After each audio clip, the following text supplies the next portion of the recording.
கலாத்தியர் 2ஆம் அதிகாரம்.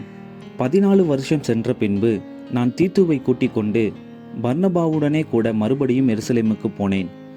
நான் தேவ அறிவிப்பினாலே போய் புறஜாதிகளிடத்தில் நான் பிரசங்கிக்கிற சுவிசேஷத்தை அவர்களுக்கு விவரித்து காண்பித்தேன். ஆயினும் நான் ஓடுகிறதும் ஓடினதும் வீணாகாதபடிக்கு எண்ணிக்கை உள்ளவர்களுக்கே தனிமையாய் விவரித்து காண்பித்தேன். ஆனாலும் என்னுடனே கூட இருந்த தீத்து கிரேக்கனாயிருந்தும் விருத்த சேதனம் பண்ணிக்கொள்ளும்படிக்கு கட்டாயம் பண்ணப்படவில்லை. கிறிஸ்து இயேசுவுக்குள் நமக்கு உண்டான சுயாதீனத்தை உளவு பார்த்து நம்மை நியாயப்பிரமாணத்திற்கு அடிமைகளாகும் பொருட்டாக பக்க வழியாய் நுழைந்த கள்ள சகோதரர் நிமித்தம் அப்படியாயிற்று. சுவிசேஷத்தின் சத்தியம் உங்களிடத்திலே நிலைத்திருக்கும்படி நாங்கள் ஒரு நாளிகையாகிலும் அவர்களுக்கு கீழ்ப்படிந்து இணங்கவில்லை. அல்லாமலும் எண்ணிக்கை உள்ளவர்களாய் இருந்தவர்கள் எனக்கு ஒன்றும் போதிக்கவில்லை. அவர்கள் எப்படிப்பட்டவர்களாய் இருந்தாலும் எனக்கு கவலை இல்லை. தேவன் மனுஷரிடத்தில் பட்சபாதம் உள்ளவர் அல்லவே. அதுவும் அல்லாமல் விருத்த சேதனம் உள்ளவர்களுக்கு அப்போஸ்தலனாய் இருக்கும்படி பேதுருவை பலப்படுத்தினவர் புறஜாதிகளுக்கு அப்போஸ்தலனாய் இருக்கும்படி என்னையும் பலப்படுத்தினபடியால் விருத்த சேதனம் உள்ளவர்களுக்கு சுவிசேஷத்தை பிரசங்கிக்கும்படி பேதுருவுக்கு கையளிக்கப்பட்டது போல விருத்த சேதனம் இல்லாதவர்களுக்கு பிரசங்கிக்கும்படி அது எனக்கும் கையளிக்கப்பட்டதென்று அவர்கள் கண்டு எனக்கு அளிக்கப்பட்ட கிருபையை அறிந்தபோது தூண்களாக எண்ணப்பட்ட யாக்கோபும் கேபாவும் யோவானும் தாங்கள் விருத்த சேதனம் உள்ளவர்களுக்கும் நாங்கள் புறஜாதிகளுக்கும் பிரசங்கிக்கும்படி அந்யோன்ய ஐக்கியத்திற்கு அடையாளமாக எனக்கும் பர்னபாவுக்கும் வலது கை கொடுத்து தரித்திரரை நினைத்து கொள்ளும்படிக்கு மாத்திரம் சொன்னார்கள். அப்படி செய்யும்படி அதற்கு முன்னமே நானும் கருத்துள்ளவனாயிருந்தேன்.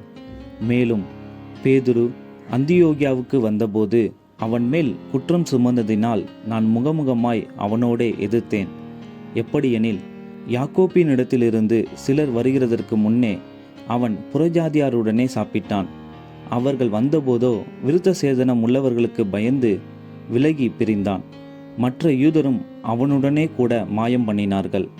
அவர்களுடைய மாயத்தினாலே பர்னபாவும் இழுப்புண்டான். இப்படி அவர்கள் சுவிசேஷத்தின் சத்தியத்திற்கேற்றபடி சரியாய் நடவாததை நான் கண்டபோது எல்லாருக்கும் முன்பாக நான் பேதுருவை நோக்கி சொன்னது என்னவென்றால், யூதனாய் இருக்கிற நீர் யூதர் முறைமையாக நடவாமல் புறஜாதியார் முறைமையாக நடந்து கொண்டிருக்க புறஜாதியாரை யூதர் முறைமையாக நடக்கும்படி நீர் எப்படி கட்டாயம் பண்ணலாம்?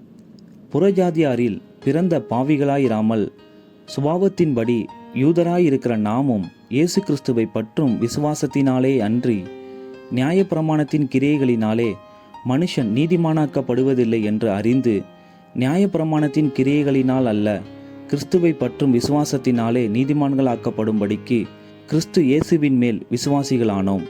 நியாயப்பிரமாணத்தின் கிரியைகளினாலே எந்த மனுஷனும் நீதிமானாக்கப்படுவதில்லையே. கிறிஸ்துவுக்குள் நீதிமான்கள் ஆக்கப்படும்படி நாடுகிற நாமும் பாவிகளாக காணப்படுவோமானால் கிறிஸ்து பாவத்திற்கு காரணரோ அல்லவே.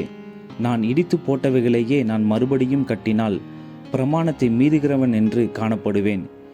தேவனுக்கென்று பிழைக்கும்படி நான் நியாயப்பிரமாணத்தினாலே நியாயப்பிரமாணத்திற்கு மரித்தேனே. கிறிஸ்துவுடனே கூட சிலுவையில் அறையப்பட்டேன். ஆயினும் பிழைத்திருக்கிறேன். இனி நான் அல்ல, கிறிஸ்துவே எனக்குள் பிழைத்திருக்கிறார். நான் இப்பொழுது மாம்சத்தில் பிழைத்திருக்கிறதோ என்னில் அன்பு கூர்ந்து எனக்காக தம்மைத்தாமே ஒப்பு கொடுத்த தேவனுடைய குமாரனை பற்றும் விசுவாசத்தினாலே பிழைத்திருக்கிறேன். நான் தேவனுடைய கிருபையை விருதாவாக்குகிறதில்லை. நீதியானது நியாயப்பிரமாணத்தினாலே வருமானால் கிறிஸ்து மரித்தது வீணாயிருக்குமே.